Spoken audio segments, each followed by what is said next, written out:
এবার কি ঋতব্রত তৃণমূলও ভাঙতে চলেছে? কি বলবো স্যার, তার কাটার দল, এদের নিয়ে কি বলবো আমি আপনাকে বলেন।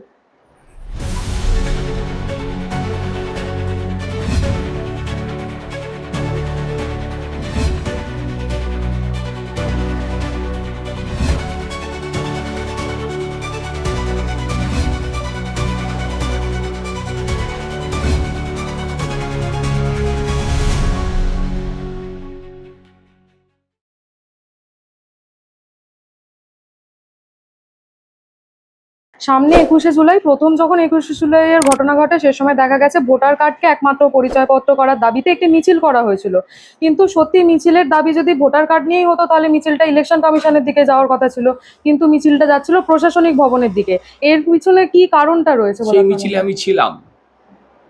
তুমি ইতিহাস কে লিখেছে, কার লেখা, যেটা পড়ে দেখছো সেটা আমি ছিলাম।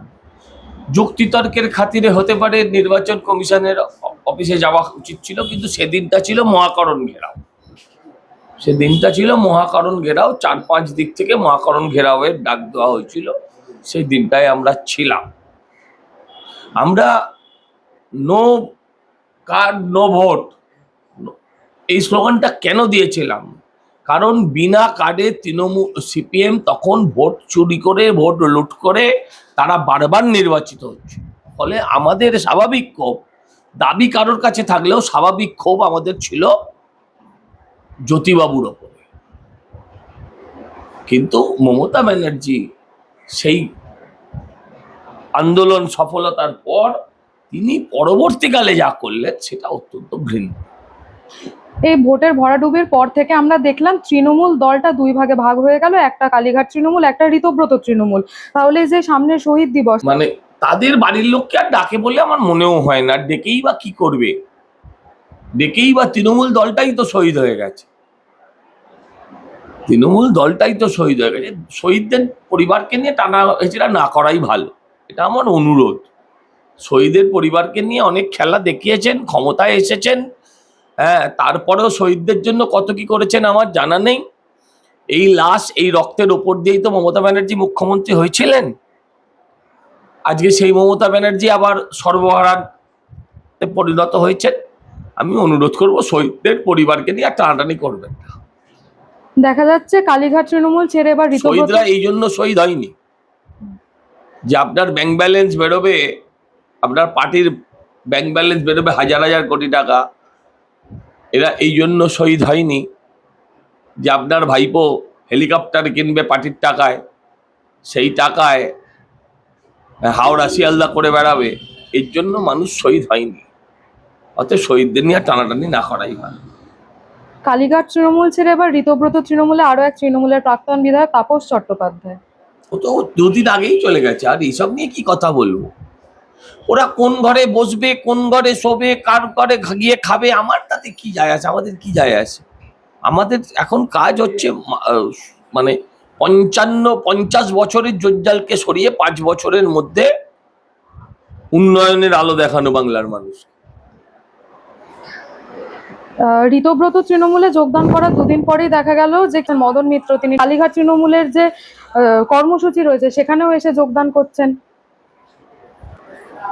এদের নিয়ে কি বলবো স্যার, তার কাটার দল, এদের নিয়ে কি বলবো আমি আপনাকে বলেন। হ্যাঁ, এরা দ্বিতীয় পক্ষ ঘরে আনলেও প্রথম পক্ষকে ডিভোর্স পুরো করেনি। এরা দ্বিতীয় পক্ষকে ঘরে নিয়ে এসছে, হ্যাঁ, কিন্তু প্রথম পক্ষকে তো পুরো ডিভোর্স করেনি। তাই দুপুরে এখানে, সন্ধেবেলা ওখানে, রাত্রিবেলা আরেক জায়গায়, এইভাবে ঘুরে ঘুরে বেড়ায় এরা। এ নিয়ে আমি কি বলতে পারি? দেখা যাচ্ছে ঋতব্রত তৃণমূলের দুই নেতা হাজির এনসিপিআই তে, নেতা সুদীপ বন্দ্যোপাধ্যায়ের বাড়িতে। এবার কি ঋতব্রত তৃণমূলও ভাঙতে চলেছে? এইসব ইকুয়েশন আমি বলতে পারবো না, ওইটা ওদের ঘরের সমস্যা। কিছুদিন আগে আপনি একটা ইন্টারভিউতে বলেছিলেন যে ভালো তৃণমূল বলতে কিছু হয় না, কিন্তু তারপরেই দেখা গেল সুখেন্দু শেখর রায়, সুস্মিতা দেব তারা সদ্য বিজেপিতে যোগদান করেছে এবং রাজ্যসভার তাহলে ভালো সাংসদ। তৃণমূল কে বলেছে? ভালো তৃণমূল বলি, ওরা ভালো তৃণমূল মোটেও না। তৃণমূল মানে ভালো হতে পারে না, মন্দ লোককেই নিয়েছে তাহলে সেই হিসেবে বলতে গেলে। অপরদিকে দেখা যাচ্ছে যে কোয়েল মল্লিক সেও রাজ্যসভার সাংসদ হিসেবে পদত্যাগ করেছে এবং ভূপেন্দ্র যাদবের সাথে বৈঠকও করেছেন। এবারে তাহলে কি তিনিও রাজ্যসভার এটা টিকিট কোয়েল পাবেন? দেবেন নিজস্ব ব্যাপার, কোন ডালে বসে কখন কু কু করবেন সেটা উনি জানেন, আমি কোত্থেকে বলবো, আমার পক্ষে বলা সম্ভব নয়। আর দেশের প্রয়োজনে যদি কিছু করতে হয় তখন আমাদের ইগো, আমাদের সেন্টিমেন্ট, তার কোনো ভ্যালু নেই খুব একটা, তার কোনো খুব একটা মূল্য নেই। আমাদের ইগো সেন্টিমেন্ট আমাদের কাছে, দেশ সবার ওপরে, এটা নিয়ে ভাবনা চিন্তার জায়গা নেই।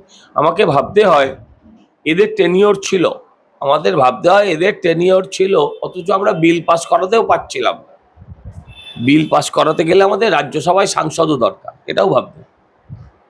মমতা ব্যানার্জি বলছেন আজ যারা যাচ্ছেন তারা কিন্তু গোপনে আমাদের সঙ্গেও যোগাযোগ রাখছেন। সে রাখতে পারে, গোপন কথাটি, কি একটা গান আছে না, সে আমি বলতে পারবো।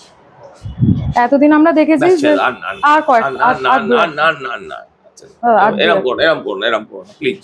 আর একটা,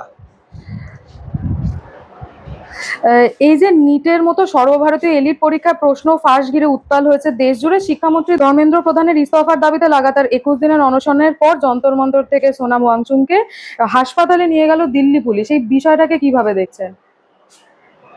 এই বিষয়টা কি দেখবো, উনি তো প্রায় খান কম অনশনই বেশি করেন। আমার একটা অন্য প্রশ্ন আছে মনে, সাদা মনে কোনো কাদা নেই, পরিষ্কারভাবে নেবেন। আমি জানি না ওটা ওনার অটোবায়োগ্রাফি ছিল কিনা। সোনাম ওয়াংচুকে নকল করে একটা সিনেমা এসেছিল 3 ইডিয়টস, তাতে ওনার নাম ছিল ফুংসুক ওয়াংড়ু, ডাকনাম ছিল র্যাঞ্চো। সেখানেও কিন্তু প্রশ্ন ফাঁসের একটা সিন ছিল, যদিও নিজের জন্য নয় বলেই তারা বলেছিলেন। সেটা জীবনের সাথে মিলিয়ে না গল্পের প্রয়োজনে, এটা জানার ইচ্ছে খুব, কিন্তু আমি জানি আপনি জানাতে পারবেন না। হ্যাঁ, শেষ একটা প্রশ্ন করব, যে ভোটের আগে আপনি বলেছিলেন যে বরানগরে যে বন্ধ কারখানাগুলো ছিল সেইগুলো খোলার পক্ষে জুট আপনি। মিলটা সামনের হ্যাঁ, সপ্তাহে খুলে যাবে, প্রথম জুট মিল সামনের সপ্তাহে খুলবে। এখন তার অয়েলিং সার্ভিসিং হচ্ছে, মেশিনের কর্মীরা পর্যায়ক্রমে ফিরতে শুরু করেছে। সামনের সপ্তাহে জুট মিলটা খুলে যাবে, প্রথম কাজ। অসংখ্য ধন্যবাদ।